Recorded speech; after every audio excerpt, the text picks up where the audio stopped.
오늘 말씀 열왕기상 20장 22절부터 43절까지 22절부터 43절까지 제가 가진 성경으로 구약성경 552페이지 정도 됩니다. 찾으신 줄 알고 저와 여러분이 한 절씩 번갈아 가면서 교독하고 마지막 절 같이 읽도록 하겠습니다. 제가 먼저 봉독합니다. 그 선지자가 이스라엘 왕에게 나와 이르되 왕은 가서 힘을 기르고 왕께서 행할 일을 알고 준비하소서. 해가 바뀌면 아람 왕이 왕을 치러 오리이다 하리라.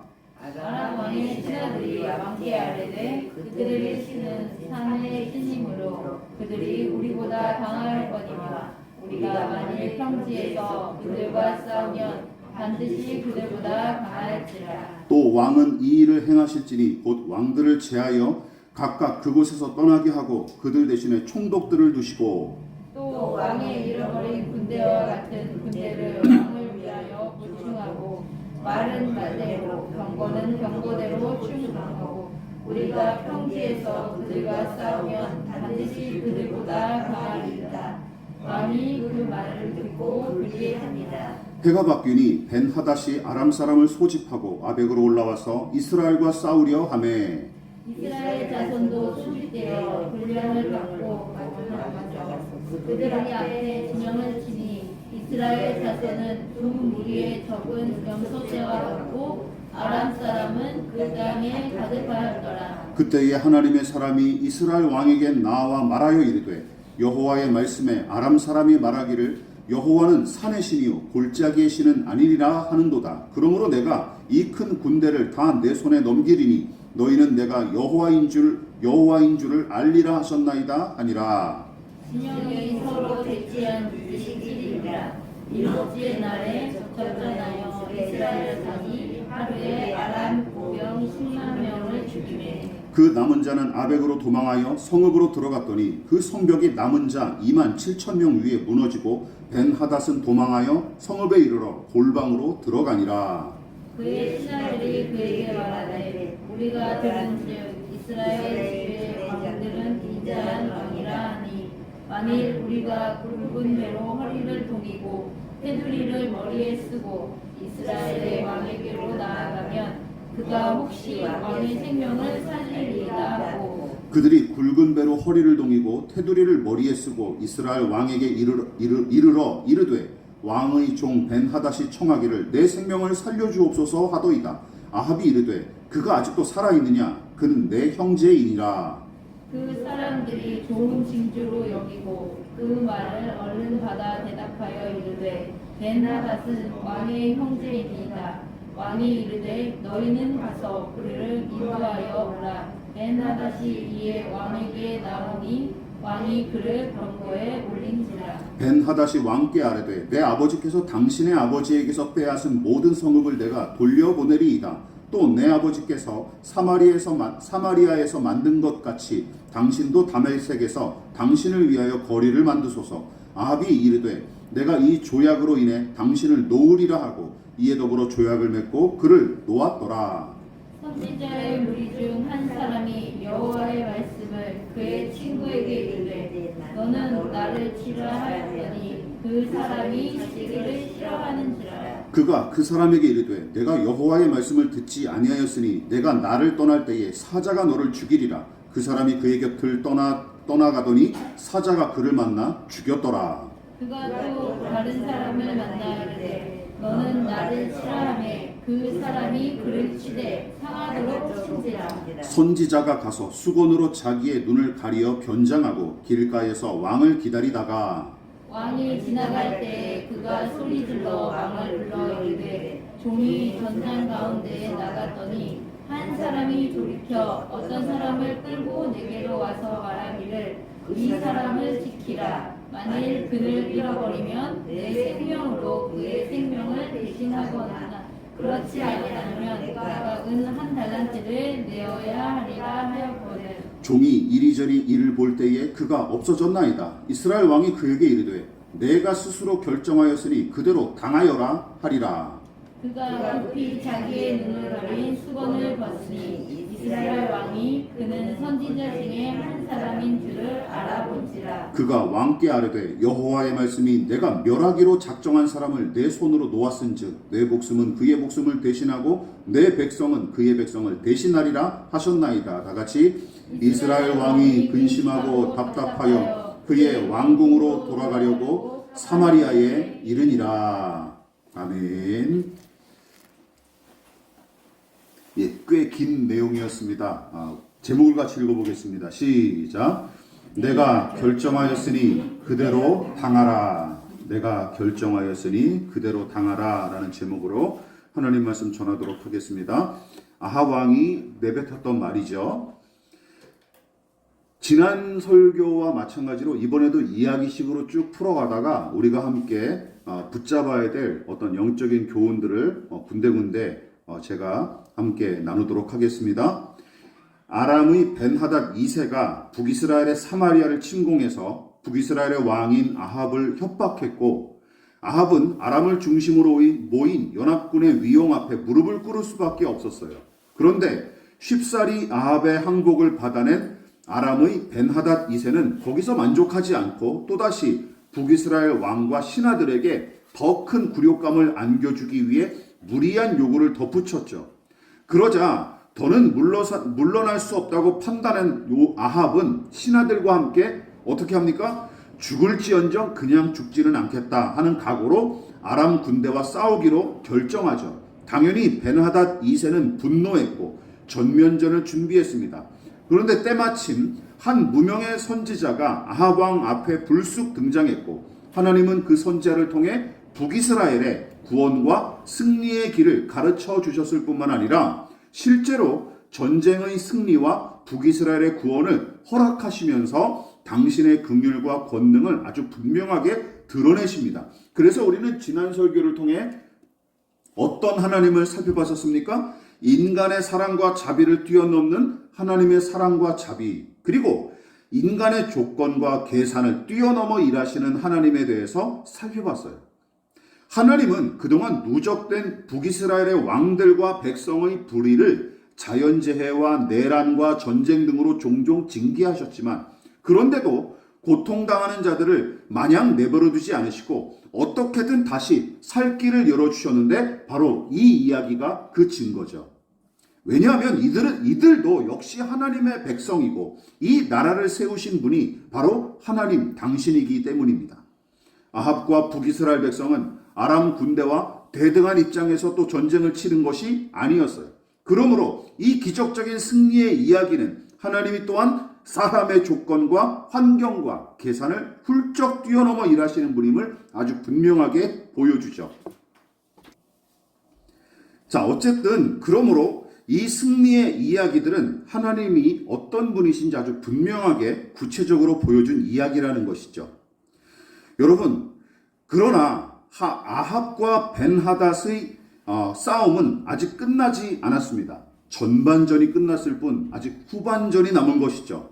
20장 초반부에 갑자기 등장해서 아합에게 하나님의 계시를 전했던 이 한 무명의 선지자가 이번에는 벤하닷 2세가 내년에 다시 침공할 것을 예언함과 동시에 아합 왕에게는 아람 연합군의 재침공을 철저하게 대비하게끔 조언합니다. 22절이죠.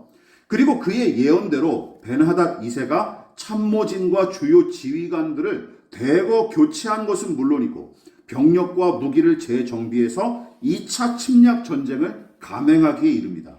그런데 재침공을 준비하는 와중에도 우스꽝스러운 일들이 벌어져요. 벤하닷 2세와 그의 신하들은 한 가지 큰 실수와 착오를 저지르죠. 어떤 것이었습니까? 그들은 북이스라엘의 신인 여호와 하나님을 어떤 신으로 착각했어요? 산신이다 라고 규정을 해버린 거예요.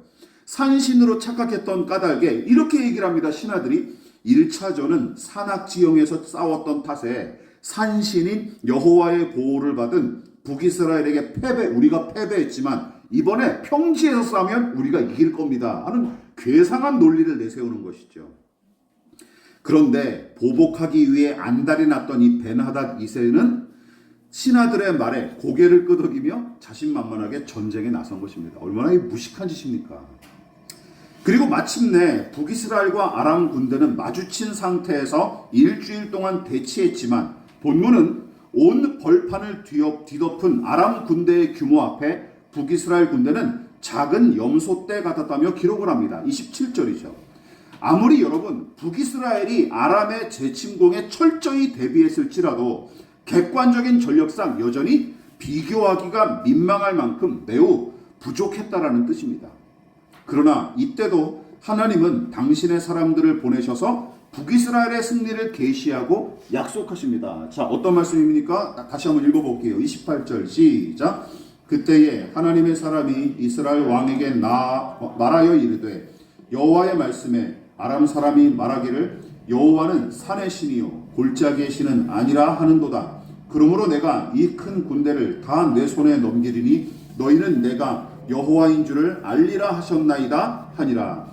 1차전 직전에 한 선지자가 아합을 향해서 13절에서 이렇게 얘기했었죠. 내가 오늘 그들을 내 손에 넘기리니 너는 내가 여호와인 줄을 알리라 하고 선포했듯이 이번에도 신원불명의 한 사람이 똑같은 약속의 메시지를 선포하며 아합 왕을 격려합니다. 자, 그러니까 넘치는 사랑과 자비로 북이스라엘과 아합을 대하셨을 뿐만 아니라 인간의 계산과 능력을 초월하여 얼마든지 일하시는 하나님을 1차전 때처럼 이번에도 동일하게 증명해 보이시겠다라는 약속의 말씀이 하나님께서 세우신 종을 통해 다시금 아합 왕에게 들려온 것이에요. 여러분, 이거 얼마나 놀랍고 큰 은혜입니까?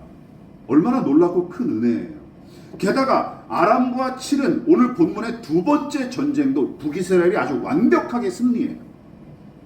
북이스라엘 군대는 전쟁을 시작하자마자 아람의 보병 10만 명을 죽이고 또 아벡으로 달아나던 아람의 잔당 중 2만 7천 명은 어떻게 죽어요? 어이없이 성벽이 무너져서 한꺼번에 죽임을 당합니다.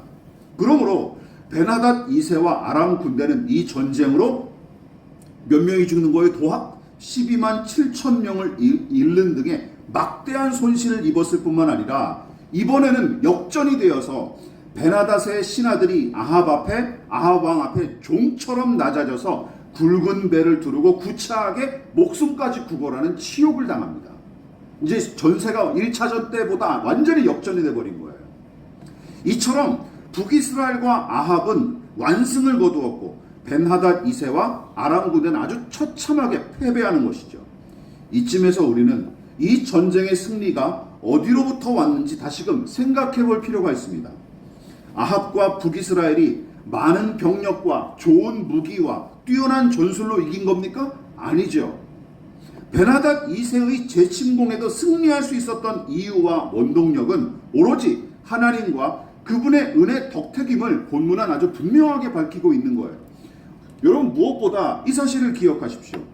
당신의 종들을 앞서 보내주시고 전쟁을 대비하도록 이끄셨으며 군사력을 비교하기가 민망할 만큼 북이스라엘의 군대의 규모가 아람에 비해 턱없이 부족했음에도 마치 메뚜기 한 마리가 독수리와 싸워 이긴 것 같은 이 기적적인 승리 자체가 무엇을 말해주는 거예요? 이 전쟁의 승리가 사람의 힘이 아닌 하나님의 도움으로 치러졌다는 사실을 아주 분명하게 보여주는 거예요. 자, 이쯤이면 저와 여러분이 아합 왕 입장이라면 어떤 마음을 가져야 될까요? 아합은 이스라엘 왕들 가운데서도 가장 사악하고 교활한 왕으로 손꼽히지만 여러분, 제가 한번 돌려 생각해 보니까 어쩌면 솔로몬 이후로 가장 많은 기적과 은혜를 체험한 왕임에도 틀림없습니다. 그렇지 않습니까? 엄청난 기적을 자신이 다스리는 때 벌써 3번씩이나 체험했어요. 3년 반 만에 가뭄이 큰 비로 해갈되는 기적을 봤죠.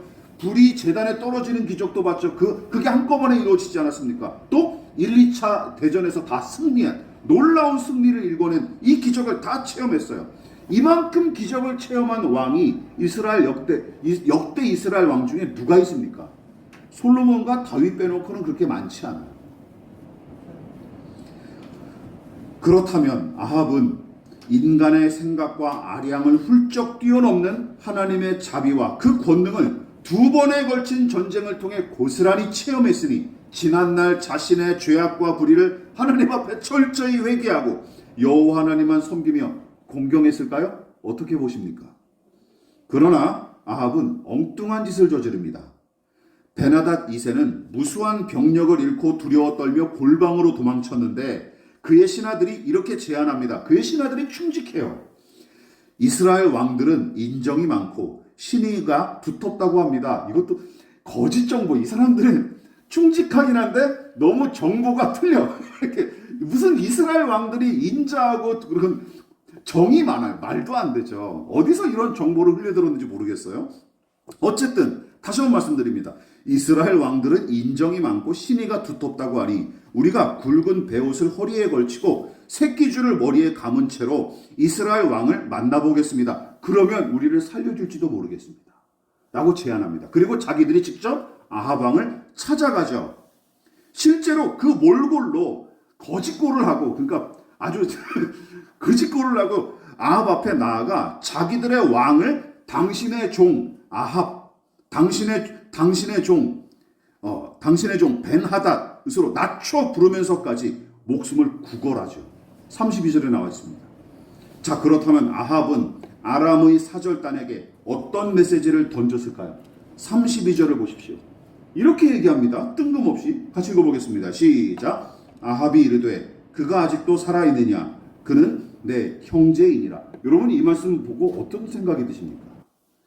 아합은 베나닷 2세를 향해 자신의 의형제와 다를 바 없다는 의사를 표시하고 아람의 사절단은 이 아합의 메시지를 매우 반가워하면서 그 즉시 그들의 왕에게 전달했는데 베나닷 2세는 그 메시지를 듣자마자 감격해 마지 않았고 게다가 아합은 그를 초대해서 자기가 타는 술에 태우며 극진히 대접하기까지 합니다. 그러자 베나닷은 그동안 아람이 약탈했던 북이스라엘의 영토를 내놓기로 제안할 뿐만 아니라 다메섹에 북이스라엘을 위한 무역시장을 열겠다는 제안까지 내놓습니다. 그 말을 흡족하게 들은 아합 왕은 베나닷 2세의 제안을 흔쾌히 받아들이고 그를 어떻게 합니까? 죽이지 않고 놓아줍니다. 34절. 여러분은 아합이 자비한 사람이어서 베나닷을 놓아준 거로 생각하십니까? 아니면 이 조치가 원수를 사랑하라 하신 말씀에 순종한 일로 보이십니까? 저는 그의 조치와 이 행동이 매우 교만하게 여겨질 뿐만 아니라 그저 정치적인 이익을 위한 쇼처럼 보일 뿐입니다. 여러분, 자신과 백성을 끊임없이 괴롭히고 모욕했던 이 원흉, 심지어 북이스라엘 백성뿐만 아니라 자기의 백성까지 무고하게 희생양을 삼아서 전쟁을 일으킨 이 작자를 어떻게 한 번에 의형제로 삼을 수 있겠습니까? 승리했다고 기고만장해서 의형제로 삼는 꼬락서리를 보십시오. 하지만 손익계산이 빠르고 교활한 아합은 아합이 머리가 좋다고 제가 누누이 말씀드렸죠. 손익계산이 빠르고 교활했던 이 아합은 이 와중에도 더 큰 이익을 도모하기 위해 벤하닷에게 큰 아량을 베푸는 것처럼 쇼를 했고 처음에는 이 모든 상황이 그의 계산대로 원활하게 돌아가는 것처럼 보였습니다. 그러나 중요한 것은 이 이야기가 여기서 끝나지 않는다라는 것이죠. 북이스라엘에서 은밀히 사명을 감당하고 있던 선지자 무리 중에 한 사람이 하나님께 이런 계시를 받습니다. 갑자기 뜬금없는 이야기가 등장하죠. 어떤 계시를 받습니까? 너 다른 친구 선지자들한테 얻어맞아라 라는 계시를 받아요. 이상한 말씀이죠. 그래서 그 계시를 분명히 받았으니까 이 선지자는 순종을 하죠. 그래서 처음 만난 동료 선지자에게 부탁을 합니다. 야, 하나님이 말씀하셨는데 네가 나를 때려야 된다. 그러니까 처음 이 제안을 받은 선지자는 황당하잖아요. 야, 무슨 그런 게 있냐. 그래서 거절하다가 어떤 일이 벌어지죠? 사자에게 물려 죽임을 당합니다. 불순종한 대가로. 그러나 하나님의 계시를 받은 선지자는 그쯤에서 포기할 수 없는 것이죠. 그는 또 다른 동료 선지자에게 두 번째 친구에게 같은 내용으로 당부했고 두 번째로 그 말을 들은 다른 동료 선지자는 그래 하나님의 말씀이라고? 그래 좋다 해가지고 그를 아주 흠씬 두들겨 팹니다. 그리고 심한 상처를 입히죠. 37절에 나와 있습니다. 여러분 얼른 이해하기가 어려운 일이죠. 왜 이런 일이 삽입됐을까? 그러나 이 사건의 의미는 그 다음에 일어난 일을 통해 완연하게 드러납니다. 잘 들어보십시오. 하나님께 받은 계시를 따라 동료 선지자에게 두들겨 맞은 이 선지자는 이번에는 다른 퍼포먼스를 벌입니다. 붕대로 눈을 가리고 변장을 한 채 아합 왕이 지나가기를 기다렸는데 때마침 아합이 그 길을 지나가는 중이었고 변장한 이 얻어맞은 선지자는 다급하게 왕을 불러 세운 뒤 다음과 같은 이야기를 들려줍니다. 왕에게 호소한 것이죠. 이런 이야기였어요. 39절과 40절의 이야기를 제가 좀 더 쉽게 풀어서 정리했습니다. 왕이시여, 제가 전쟁터에서 싸우는데 어떤 사람이 포로 한 사람을 끌고 와서 이 사람을 지켜라. 만일 이 포로가 도망가면 너는 죽거나 벌금을 물게 될 것이다. 라고 했는데 제가 정신머리가 없어서 이리저리 헤매다가 포로를 놓치고 말았습니다. 포로가 도망치고 말았습니다. 라고 이야기하는 것. 그러자 이 말을 들은 아합이 어떻게 얘기합니까? 오늘 설교 제목이죠. 내가 스스로 결정했으니 그대로 당하라. 라고 냉담하게 대답합니다. 이게 무슨 뜻이죠? 너가 잘못한 일이니 그 대가를 치러라. 라는 얘기예요. 너가 잘못한 일이니까 그 대가를 치러라. 하고 이야기합니다. 그제서야 선지자는 아합의 대답을 듣고 자신의 정체를 드러냄과 동시에 아합을 향한 하나님의 뜻이 무엇인지 선포하죠. 이렇게 얘기하죠. 열왕기상 20장 42절 시작. 그가 왕께 아뢰되 여호와의 말씀이 내가 멸하기로 작정한 사람을 내 손으로 놓았은즉 내 목숨은 그의 목숨을 대신하고 내 백성은 그의 백성을 대신하리라 하셨나이다.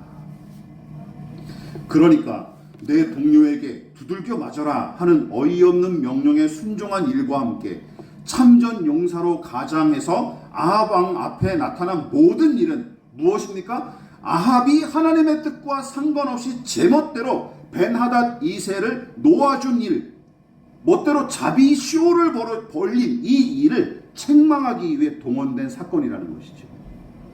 여러분 유념하십시오. 아합이 할 일은 오로지 하나님의 명령을 곧이곧대로 순종하는 것이었는데 터무니없이 적은 병력으로 아람 연합군과 맞서 싸울 때까지는 선지자를 통해 말씀하신 대로 곧장 순종했어요. 그러니까 승리했죠. 그런데 승리하고 나니까 엄청난 승리를 거둔 뒤에는 기고만장해서 하나님이 심판하시기로 작정한 이 벤하닷 2세를 멋대로 풀어줍니다. 그러면서 뭐라고 해요? 그를 의형제랍시고 떠들어대며 무역하기로 조약까지 맺은 것입니다. 그야말로 화장실 들어갈 때와 나올 때가 확연하게 다른 모양새인 것이죠.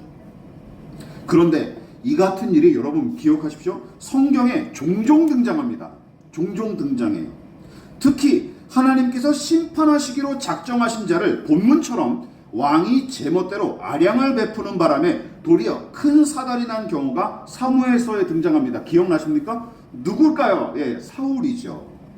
이럴 때 늘 등장하는 왕 사울이죠.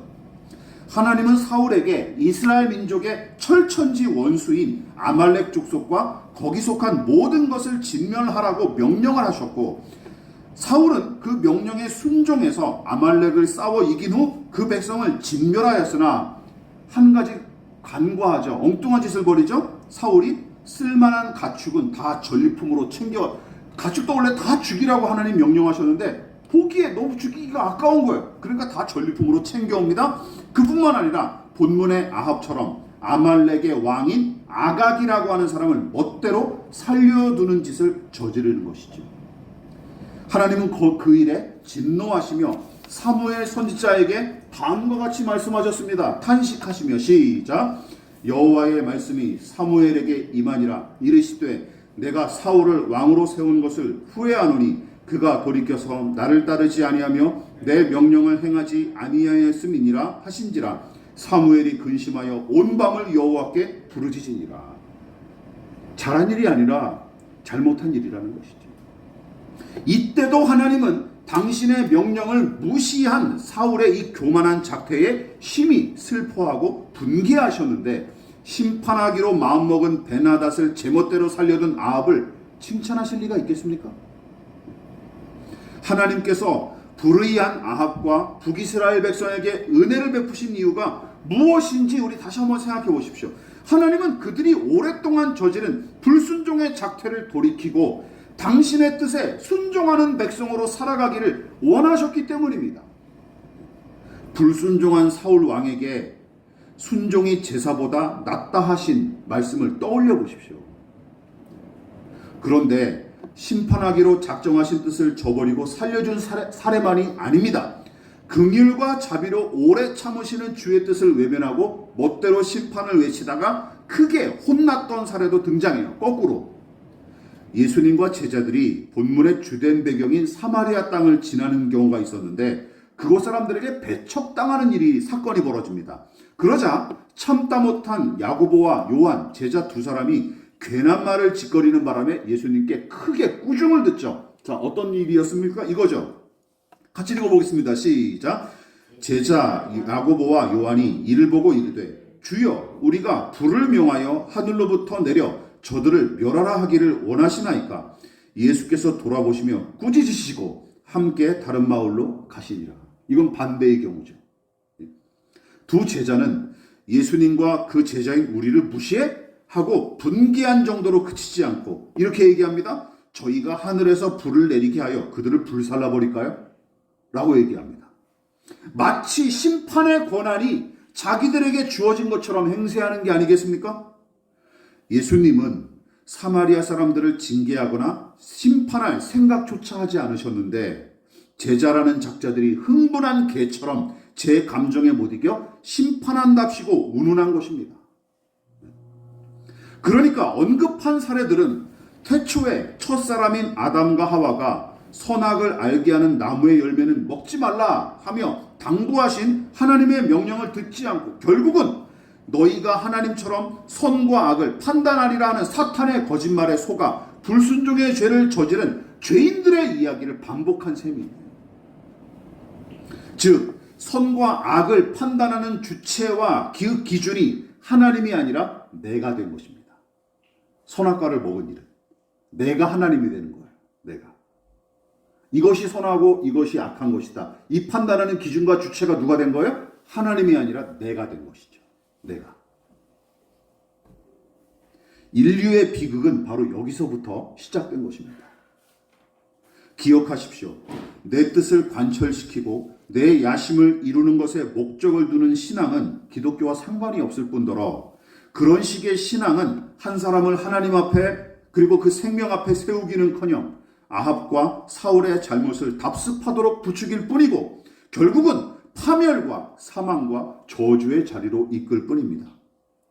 여러분, 이 사람들의 생애가 그 사실을 증명하고 있지 않습니까? 그렇다면 기독교 신앙의 관건과 핵심은 무엇입니까? 신명기 말씀을 다시 한번 살펴보십시다. 신명기 17장 시작. 모세와 레위 제사장들이 온 이스라엘에게 말하여 이르되 이스라엘아 잠잠하여 들으라. 오늘 내가 내 하나님 여호와의 백성이 되었으니 그런즉 내 하나님 여호와의 말씀을 청종하여 내가 오늘 내게 명령하는 그 명령과 규례를 행할지니라. 이게 하나님 사람의 정체성이라는 것이죠.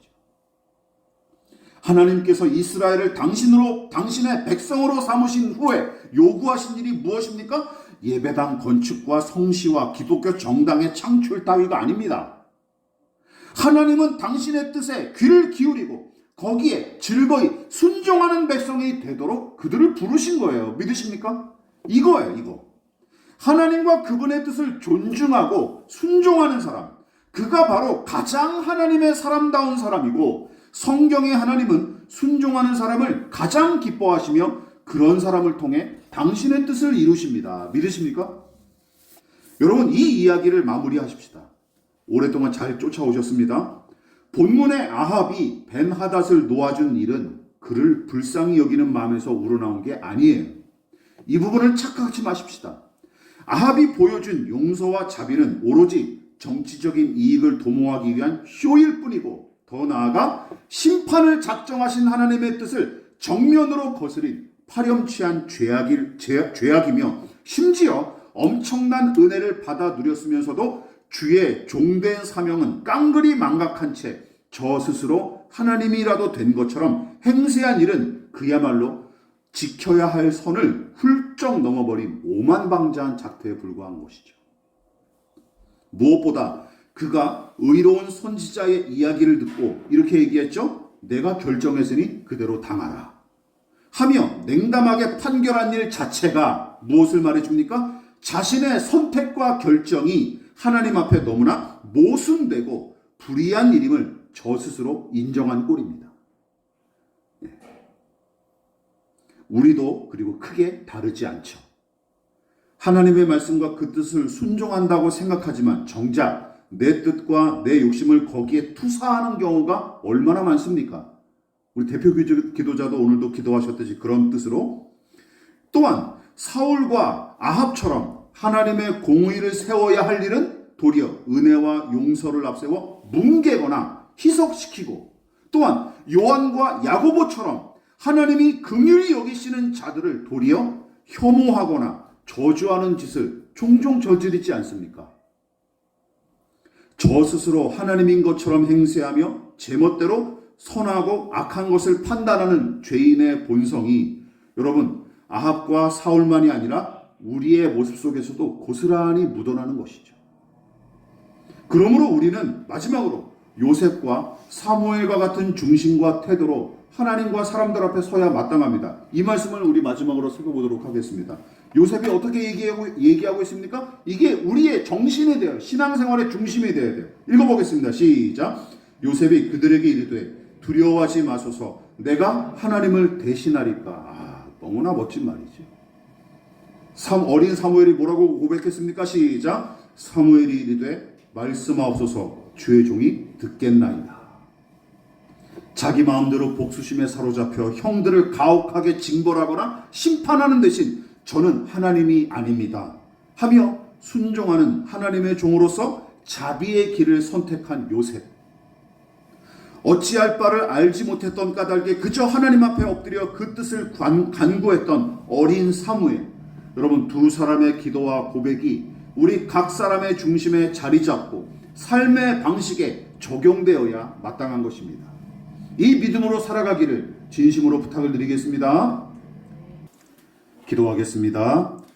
지금은 우리를 위하여 십자가에 몸부려 피 흘려 돌아가신 예수 그리스도의 한량없으신 은혜와 하나님 아버지의 지극하신 사랑하심과 성령 하나님의 영원한 사귐이 오늘 이 시간 주의 말씀에 귀를 기울이고 그 뜻에 순종하고자 겸손히 머리 숙인 사랑하는 성도들의 머리 위에 저들의 가정과 직장과 사업장과 학업과 장래 가운데 이 나라의 민족과 한국교회와 저 북녘의 동포들과 세계와 열방 가운데 지금부터 영원히 함께 하시기를 간절히 축원하옵나이다.